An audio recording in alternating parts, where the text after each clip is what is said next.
So I said I'd do a quick video before I put this back together. I have two of these monitors here. They're Thomann brand ones. They're the Pro Mon A10s. So both of them had the combined power and amplifier boards gone, and the replacement cost of those was just not worth it at all. This is something that happens fairly often. So there's like, a powered speaker or an amplifier or something, and one part is gone, and the replacement cost of that part isn't economical and it's just not worth doing compared to the replacement cost of the entire thing. I've been kind of working on a few workarounds. So this is kind of a combination of a lot of them.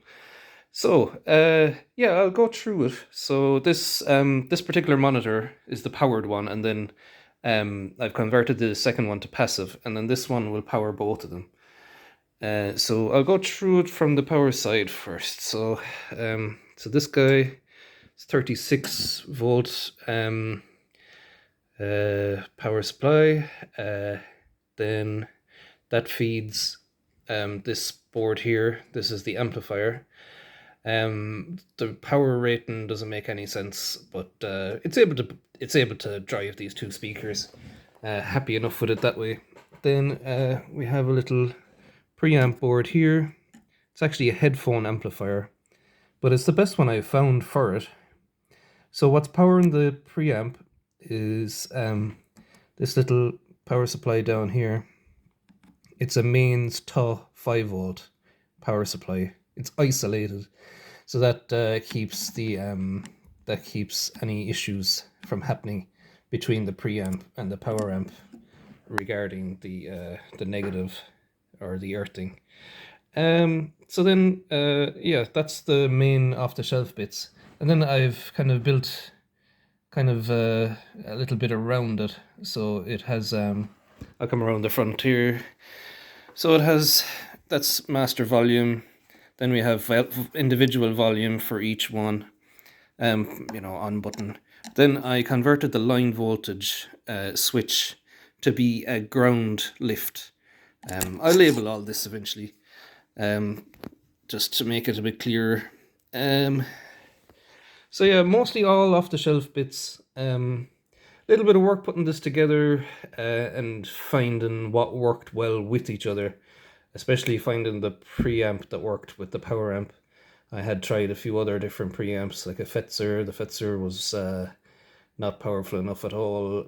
Then I had a 5532 dynamic mic pre, which was way too strong.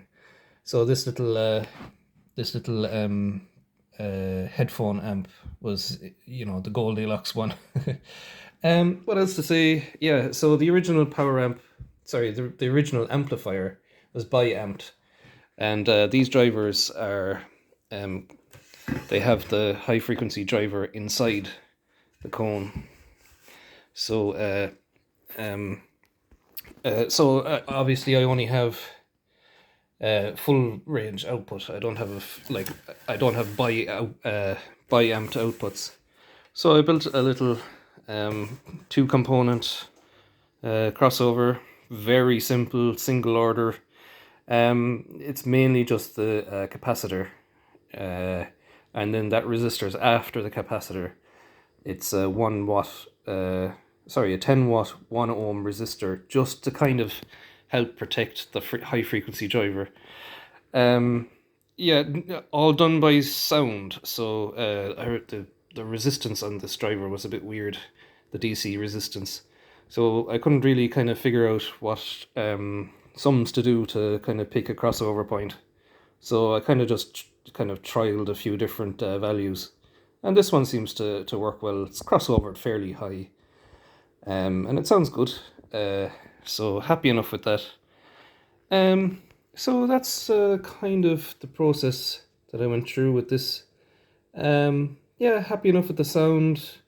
The one thing that I don't have is like a clipping LED, which I would like to have. So I might look into doing that in future builds. But yeah, happy enough with this now. It's a lot cheaper than trying to replace anything. and it's a lot more convenient than, let's say, going down the making them both passive and then getting a power amp to do the power. It's, they're more convenient as monitors like this. So that's the story. Thanks.